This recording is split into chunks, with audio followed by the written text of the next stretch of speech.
Yang selanjutnya nomor 5, pada anggota wudhu tidak ada sesuatu yang bisa merubah air. Contohnya ya apa? Contohnya apa? Hand body. Ngerti ya, hand body lotion itu apa jenenge? Sing dilap-lapno di wajah, di tangan. Wong-wong wedok-wedok iku biasae. Ya wong lanang tidak tahu. Paling dasar minyak wangi iku sing duwe minyak wangi. Nah, jadi wong wedok mari adus, lek iso iku langsung wudu. Nah, engko lek wis mari wudu, mari salat, baru tangane utawa wajahe diluluri gawe lotion. Tapi lek ndak ngono diwalik, mari adus, dianyuki, durung wudu terus langsung gawe hand body lotion. Mari ngono wudu lho. Otomatis lek pas wudu mesti kan banyu sing ana di wajah atau tangan ambune duduk ambune banyu wis berubah, baunya pasti bau hand body lotion tadi itu. Nah, berarti berubah airnya, tidak sah wudhunya, ya, tidak sah. Yang selanjutnya, tahu bahwa hukumnya wudhu wajib. Jadi lek ana wong mari wudhu, misalnya ana wong ngoyo, mari ngoyo wudhu. Habis sholat nih ditakoni, Pak, sampean kok teles kabeh? Mari apa sampean? Mari wudhu. Takoni ya. Wudhu hukumnya apa, Pak? Ya wudhu hukumnya sunnah. Di wong lek mari ngoyo terus kate sholat itu sunnah wudhu. Umpama gak wudhu, Pak, ya ndak apa.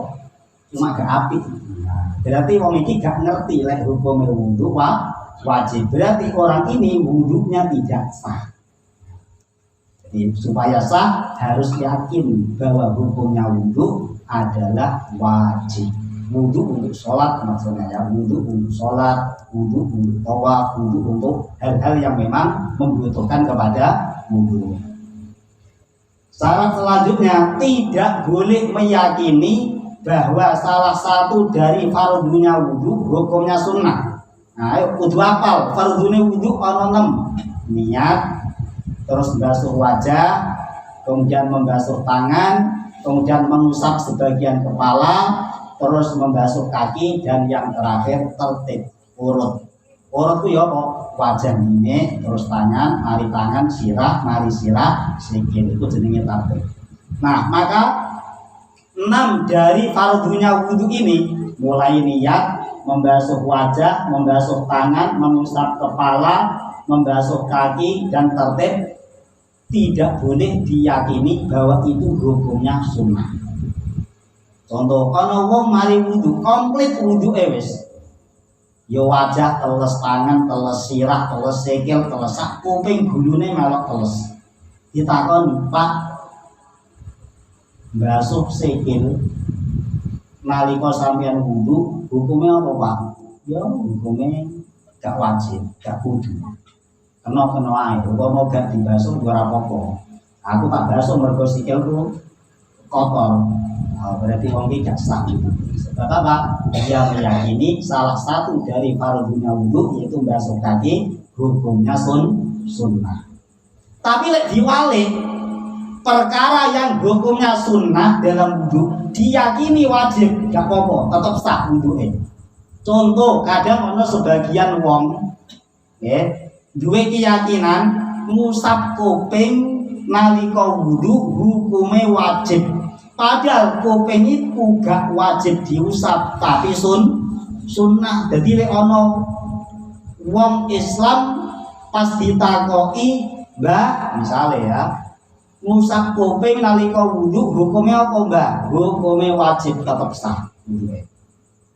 Mulane sing paling aman niku semua yang dikerjakan di dalam wudhu diyakini wajib, tidak berpengaruh. Nah, jadi kemu duwe keyakinan hukumnya kemu wajib. Mlebokno banyu ning irung diyakini wajib. Siwakan diyakini hukumnya wajib. Ngusap kuping dihukumi wajib, ngusap gulu dihukumi wajib menurut keyakinan dia, itu tidak berpengaruh, tetap wudhunya sah.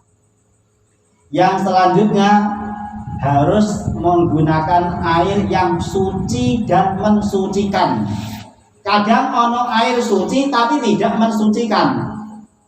Nah, suci tapi tidak mensucikan. Contohnya apa? Air kelapa. Suci banyu kelapa, tapi tidak bisa digunakan untuk wudhu. Kenapa? Dia hanya suci tapi tidak bisa mensucikan.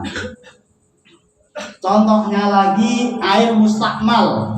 Air mustakmal itu air yang sudah dipakai untuk mengangkat hadas atau menghilangkan najis. Jadi sampeyan lek mari cewek banyu sing netes teko panggonan sing diberseni, itu kan berarti menghilangkan najis. Berarti banyu iki dihukumi mustakmal, dihukumi suci tapi tidak bisa dipakai untuk mensucikan. Utawa ana wong wudu, basuh kepala terus banyu sing netes ke kepala, basuh wajah, banyu sing netes teko wajah, sing lugur teko wajah, iku dihukumi mustakmal. Tapi basuhan pertama ya, basuhan kedua, ketiga tidak apa-apa. Basuhan wajah yang pertama, basuhan tangan yang pertama, usapan kepala yang pertama, untuk basuh kaki yang pertama, itu tetesannya dihukumi air mustakmal karena dia sudah mengangkat hadas. Jadi dikelumpuke banyu mustakmal itu padahal jumlahnya tidak sampai 2 kula, tidak sampai 217 liter, cuma sak baskom cilik. Nah, dihukumi suci tapi tidak bisa dipakai untuk mensucikan. Kayak berseni najis gak sah, kayak wudhu gak sah, kayak mandi wajib gak sah. Terus dia apa ya? Kayak sing liyane kayak nyiram kembang gak apa-apa, kayak ngomeni wedhuse gak apa-apa. Kayak monggonku kan nambrobokan lek musim kemarau karena air itu sangat terbatas persediaannya. Jadi lek wudhu iku ngisore dikai baskom. Jadi wudhu itu teko pancuran, ngisore iki dikai baskom. Jadi air yang jatuh dari wajah, tangan iki nyemplung ning baskom, kok iki diombekno wedhuse. Mergo banyune angel golek angin. Kurang sana. Kalau di sini tidak perlu. Jadi airnya harus suci mensucikan. Nah, termasuk lek sampeyan wuduke teko jeding, padahal jedinge iki cilik. Upama di apa? Banyu sing ana di jeding iki gak sampai 217 liter, berarti kan sedikit airnya. Sampai wudu cukup gayung terus disiramno di apa? Wajah. Lha itu nyemplung nyiprat ana di jeding, iki jedinge dadi mustakmal pisan. Sama digawe wudu. Sing paling enak ya apa? Ya wis rada ngadas sithik. Nah, pastikan tidak ada air yang masuk ke dalam jeding. Ya ora usah diincem tenan iki mau ono sing nyemplung apa ora. Lek ngono tak pasang CCTV ae. Enggak perlu. Wis pokok sampean gak ketok ono banyu sing netes nang jeding, tetep dihukumi suci-suci saja. Enggak usah repot-repot. Kemudian untuk orang yang daimul hadas itu orang yang selalu punya hadas. Contohnya orang geser ngoyone netes terus, tes. Nah, tapi jarang. Yang paling sering terjadi itu perempuan mustahadah, ya, perempuan yang mengeluarkan darah istihadah. Nah, nanti diterangkan. Jadi perempuan itu punya 3 macam darah. Ada darah haid, ada darah nifas, ada darah istihadah. Kalau darah haid itu darah yang keluar rutin tiap bulannya. Kemudian kalau nifas itu darah yang keluar setelah dia melahirkan. Nah, apabila selain waktunya haid, selain waktunya nifas, kok perempuan itu mengeluarkan darah, berarti darah istihadah. Contoh, ya, perempuan itu haid paling lama 15 hari. Nah, ini ternyata hari ke-16 masih keluar darahnya. Hari ke-17 masih keluar lagi darahnya. 18, 19 sampai 20 baru berhenti. Berarti ini perempuan dinamakan mustahadah. Ya ono darah haidnya, ya ada darah nifas, nifasnya, tapi belum diketahui berapa hari haidnya, berapa hari istihadahnya belum diketahui, karena ada 7 macam istihadah itu. Nah cuma perempuan itu kalau haid 15 hari kok ternyata masuk hari ke-16 darahnya masih keluar, berarti ini istihadah ya, berarti dia istihadah. Maka di hari ke-16 itu dia mandi, kemudian setelah itu apa? Dia sholat ya, sholat. Nah cuma bagi perempuan yang mustahadah atau mengeluarkan darah istihadah ini ada syarat tambahan kalau dia wudhu. Syarat yang pertama harus nunggu masuk waktunya sholat. Mau sholat zuhur padahal dia perempuan yang istihadah, nanti wudhunya kalau sudah masuk waktu zuhur. Mau sholat asar, nanti wudhunya kalau sudah masuk waktu asar. Yang pertama. Kemudian yang selanjutnya bagi perempuan yang istihadah ya, begitu masuk waktu sholat, katakanlah zuhur misalnya, maka ada beberapa hal yang harus dia kerjakan. Pertama, membasuh kemaluannya karena ada darahnya itu, dibasuh pakai air. Setelah itu disumbat atau disumpel pakai kapas ya, disumbat atau disumpel pakai kapas. Kecuali kalau pas puasa ya, kalau puasa nggak boleh disumpel karena bisa batal puasanya. Ini kalau nggak puasa, setelah dibasuh kemaluannya kemudian disumpel pakai kapas. Kemudian yang ketiga pakai pembalut ya, pakai pembalut wanita, kemudian pakai celana dalam yang ketat. Kira-kira pembalutnya ini iso ceket. Nah, paham ya? Dibasuh kemaluannya, kemudian disumpel pakai kapas, terus pakai pembalut dan pakai celana dalam yang super ketat. Lek ndak ono celana dalam sing ketat, ya disabuni ngono ae. Kemudian setelah itu baru kemudian wudhu. Nah, setelah dia membasuh kemaluan, nyumpel pakai kapas, pakai pembalut sekaligus celana dalam, baru kemudian wudhu. Setelah wudhu langsung sholat. Ini harus berturut-turut.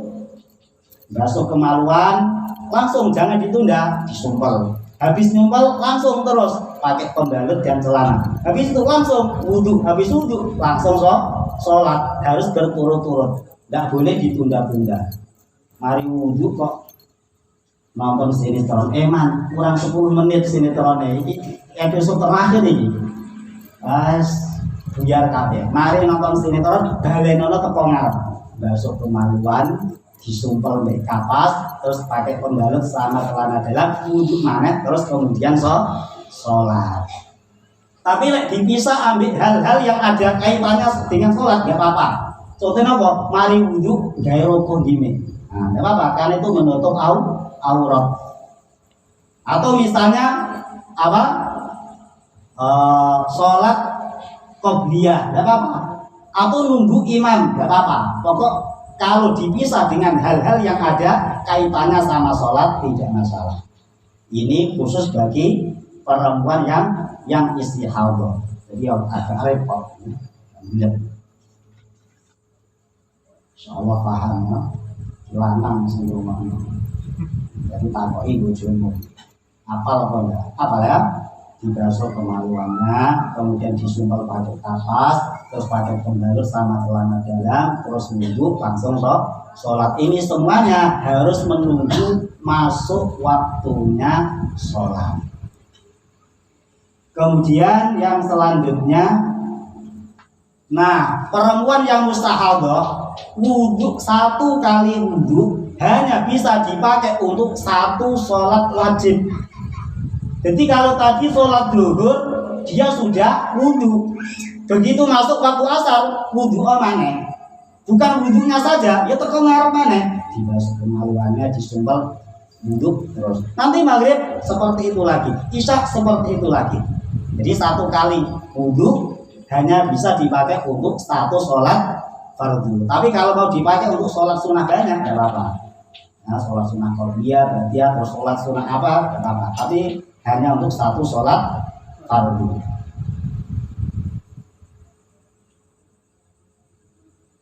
Kemudian fadilahnya wudhu. Nabi Muhammad Shallallahu Alaihi Wasallam bersabda, Inna ummati yud'auna yaumal qiyamah burran muhajjalin min atharil wudhu. Jadi nanti di hari kiamat umatnya Kanjeng Nabi ini punya tanda sehingga bisa dikenali, oh iki umatnya Nabi Muhammad, iki ora umatnya Nabi Muhammad. Dengan apa? Yaitu wajahnya, tangannya, kepalanya dan kakinya mengeluarkan cahaya. Itu berarti umatnya Kanjeng Nabi Muhammad Sallallahu Alaihi Wasallam. Kenapa kok wajahnya, tangannya, kepala dan kakinya bercahaya? Itu pengaruh dari wudhu. Kan lek wudhu sing di daso wajahe, tangane, sirahe, kakinya. Maka anggota wudhu itu yang nanti mengeluarkan cahaya. Itu tanda bahwa dia umatnya Nabi Muhammad Sallallahu Alaihi Wasallam. Kemudian nanti di hari kiamat orang-orang yang ahli sholat itu wajahnya macam-macam. Ada yang wajahnya seperti matahari, sangat terang. Siapa orang yang nanti di hari kiamat wajahnya seperti matahari? Yaitu orang-orang yang ketika azan berkumandang dia sudah ada di masjid. Jadi rupanya durung masuk waktu sholat dia sudah wudhu dan berangkat ke masjid. Begitu azan dia posisinya sudah ada di masjid. Kira biasa sih jadi muadzin ini. Zuhur kurang 10 menit langsung dia wudhu, terus budal di masjid sampai masjid. Terus azan. Maka orang yang seperti ini ketika azan dia sudah ada di masjid, nanti wajahnya seperti matahari, paling padam. Ada lagi yang kedua, orang yang wajahnya seperti bulan purnama. Siapa mereka? Yaitu orang-orang yang wudhu sebelum masuk waktu sholat, tapi untuk berangkat ke masjid dia nunggu adzan. Dia sebelum masuk waktu sholat wudhu, tapi dia nggak langsung berangkat, ngenteni adzan. Lepas adzan baru dia berangkat ke masjid. Jadi ketika adzan posisi dia ada di mana? OTW. Posisinya ke sedang menuju masjid. Lah wong sing model kaya iki pas adzan dhek budal ning masjid. Maka wajahnya nanti seperti bulan purnama. Ada lagi yang ketiga, wajahnya seperti bintang. Yono cahaya tapi tidak pati terang. Siapa mereka? Orang yang wudhunya setelah adzan. Lek wis adzan kait wudhu. Lek wis adzan kait wudhu. Ini nanti wajahnya seperti bintang. Ya apa lek waktune kate entek kait wudhu. Kayak apa kira-kira? Kayak lelen lah. Jadi itu wajahnya orang yang sholat. Ada cerita Sayyidina Hasan dan Sayyidina Husain, cucunya Kanjeng Nabi Muhammad Sallallahu Alaihi Wasallam, pernah melihat orang tua wudhu tapi wudhunya keliru. Lihat orang sudah tua wudhu tapi wudhunya keliru. Dan ini harus diingatkan, karena kalau wudhunya nggak sah berarti nanti sholatnya tidak sah.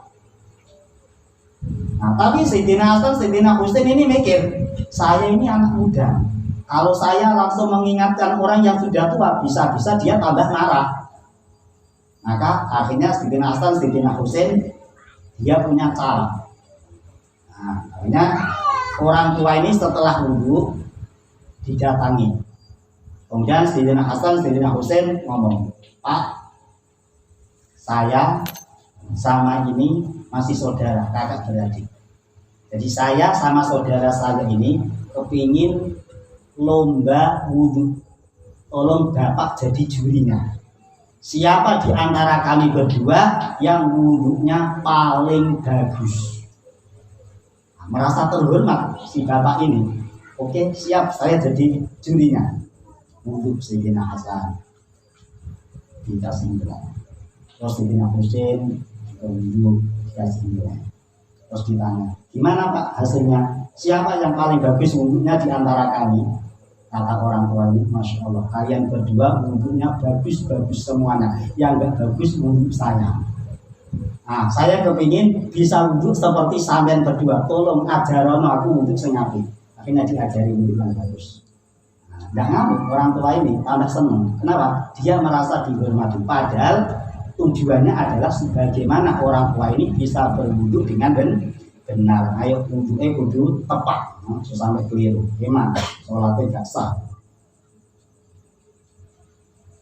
Saking pentingnya wudhu, ya, maka wudhu itu menjadi ukuran. Kalau orang wudhunya bagus, berarti sholatnya bagus. Kalau wudhu dan sholatnya bagus, berarti semua ibadahnya dijamin bagus.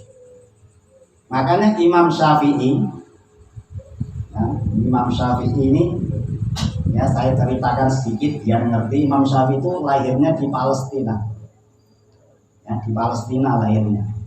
Kemudian setelah abahnya wafat, ya, kira-kira dia umur 2 tahun sama ibunya dibawa ke Mekah. Umur 2 tahun dibawa ke Mekah setelah ayahnya meninggal. Di Mekah dia belajar, ya, sama seorang guru namanya Muslim bin Khalid Az-Zanji. Belajar sampai Imam Syafi'i ini umur 15 tahun sama gurunya yang bernama Muslim bin Khalid Az-Zanji. Beliau dikasih izin untuk berfatwa, ya, untuk berfatwa umur 15 tahun. Mufti itu jabatan yang tinggi, bukan hanya guru. Mufti itu di atasnya guru. Imam Syafi'i umur 15 tahun sudah menjadi mufti. Setelah itu Imam Syafi'i melanjutkan belajarnya di Madinah kepada Imam Malik bin Anas, ya, kepada Imam Malik bin Anas. Setelah itu, setelah beliau berhasil jadi ulama besar, maka Imam Syafi'i pindah ke Baghdad, ya, Irak. Di sana beliau ngarang kitab, mengajarkan semua ilmu syariat.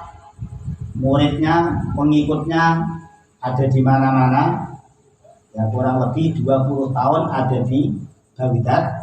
Kemudian beliau pindah ke Mesir sampai wafat ada di Mesir. Beliau tinggal di Mesir itu 5 tahun. Ya, selama 5 tahun wafat ada di Mesir, dan pesarian beliau juga ada di negara Mesir. Beliau wafat di usia 54 tahun. Ya, wafat di usia 54 tahun ada di Mesir. Nah, Imam Syafi'i ini beliau ketika wafat di Mesir ada seorang syarifah, ya, cucunya Kanjeng Nabi, namanya Sayyidah Nafisah binti Hasan Al-Anwar. Nah, Sayyidah Nafisah ini satu zaman sama Imam Syafi'i. Ketika Imam Syafi'i wafat, ini Sayyidah Nafisah ngomong begini, karena Syafi'i radhiyallahu anhu yuhsinul wudhu. Jadi orang itu kalau sudah meninggal dunia, itu kita dianjurkan untuk menceritakan kebaikan-kebaikannya. Jangan kejelekan-kejelekannya diceritakan, tapi kebaikan-kebaikannya diceritakan. Nah, ketika Imam Syafi'i meninggal dunia, ini Sayyidah Nafisah menceritakan kebaikan Imam Syafi'i. Padahal Imam Syafi'i itu kebaikannya ya sangat banyak, tapi sama Sayyidah Nafisah hanya wudhunya saja yang dipuji sama beliau. Ilmunya nggak dipuji, ibadahnya nggak dipuji, ngajarnya, dakwahnya nggak dipuji. Tapi wudhunya, kata Sayyidah Nafisah, Imam Syafi'i ini orang yang bagus wudhunya. Itu aja pujinya. Berarti menunjukkan apa? Orang kalau wudhunya bagus, berarti sholatnya bagus, ibadah yang lain pun juga ikut bagus. Insya Allah ini calon menantu idaman, wudhunya benar. Wudhunya tok tidak benar, ya apa katanya membimbing istri dan anaknya menuju surga. Iso-iso tanda salah alamat, bukan surga tapi neraka. Nah, jadi wudhu itu harus diperhatikan.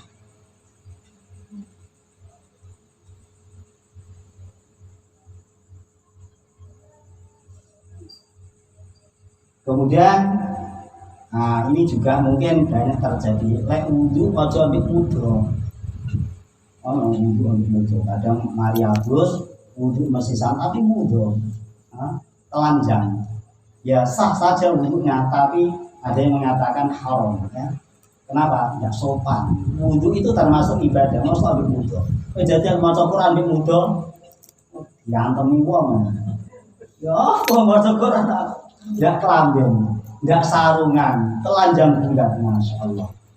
Ya, ayo, jadi habis mandi kok kepingin langsung wudu, ya minimal wis andukan itu, kayak nutup antara pusar sampai lutut. Nah, jangan tuh wudu sambil telanjang bulat. Ya, tetap sah, tapi jelas tidak sopan, bisa dihukumi haram. Kemudian terakhir ya, ada sebagian yang menyarankan sebenarnya ada doa setelah wudhu khusus itu ada. Tapi ada juga yang menyarankan kalau habis wudhu minta 3 hal ini. 1. Allahumma ghfirli dzambi. Ya Allah ampuni dosaku. Nomor 2, wawasi'li dari. Lapangkanlah rumahku. Yang nomor 3, wabarik li fi rizki, dan barokailah rezekiku. Itu sunnah diminta setelah kita wudhu. Ya Allah ampunilah dosaku, lapangkanlah rumahku, dan berkatilah rezekiku. Itu sunnah dibaca setelah wudhu. Nah, kemudian yang kita terangkan ini jadi ilmu yang barokah manfaat. Ya, mudah-mudahan wudhu kita menjadi wudhu yang diterima oleh Allah Subhanahu wa Ta'ala. Ya, mudah-mudahan istiqomah. Amin Allahumma amin. Nah, sebenarnya malam ini hallnya Al-Habib Umar bin Husain Ba'akil Surabaya. Umar bin Husain Ba'akil itu gurunya Habib Taufik. Nah, dulu beliau Habib Taufik itu waktu masih muda 1 minggu sekali ngebis dari Pasuruan ke Surabaya. Ya, tujuannya hanya ingin belajar kepada Al-Habib Umar bin Husain Ba'akil Surabaya. Nah, kita baca Fatihah sekali untuk beliau. Ya, mudah-mudahan dapat barokahnya beliau. Amin Allahumma amin. Dan juga sekaligus malam ini ya hallnya Ki Abdul Wahid Mutamakin. Itu salah satu dari guru saya. Pertama saya mondok sama Ki Abdul Wahid Mutamakin. Dulu waktu saya pertama mondok di Pasuruan, beliau ini ngomong ke saya, ya kurang lebihnya gini, jadi wong Pasuruan ya, ternyata jadi orang Pasuruan juga. Kira beliau itu omongan beliau kayak gitu, kira beliau ternyata benar jadi orang Pasuruan saya. Nah, jadi kita baca Fatihah sekali saja. Beliau Al-Habib Umar bin Husain Ba'akil dan Ki Abdul Wahid Mutamakin dan semua guru-guru kita, mudah-mudahan mereka diangkat derajatnya sama Allah Subhanahu wa Ta'ala. Mudah-mudahan kita dikumpulkan bersama mereka. Amin Allahumma amin. Al-Fatihah. A'udzubillahi minasyaitonir rajim. Bismillahirrahmanirrahim. Alhamdulillahirabbil alamin. Arrahmanir rahim. Maliki yaumiddin. Iyyaka na'budu wa iyyaka nasta'in. Ihdinas siratal mustaqim. Shiratal ladzina an'amta 'alaihim ghairil maghdubi 'alaihim waladdallin. Amin.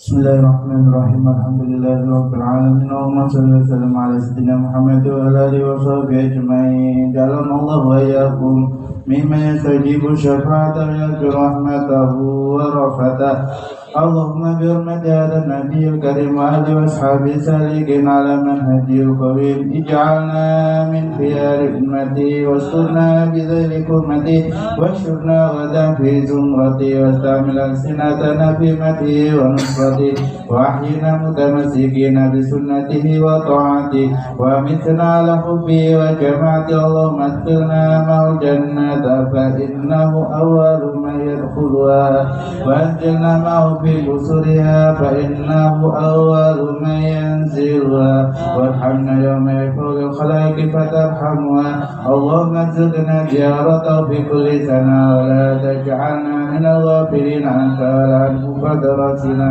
اللهم لا تجعل في مجلسنا هذا أحدا إلا أرسلت بماء التوبة ذنوبا وسترت برداء المغفرة عيوبا اللهم إنه كان معنا في السنة الماضية إخواننا نحن القضاء والوصول إلى مثلها ولا تحرمه من ثواب هذه الساعة وفضلها اللهم ارحمنا إذا سرنا من أصحاب القبور ووفقنا لعمل صالح يبقى سناه على محمد الدور اللهم اجعلنا لآلائك ذاكرين ولنعمائك شاكرين وليوم لقائك من الذاكرين واحينا بطاعتك مشكورين وإذا توفيتنا فتوفنا غير مفتون ولا مخذول واختم لنا منك بخير أجمعين اللهم اكفنا شر الظالمين واجعلنا من فتنة هذه الدنيا سالمين اللهم اجعل هذا الرسول الكريم لنا شفيعا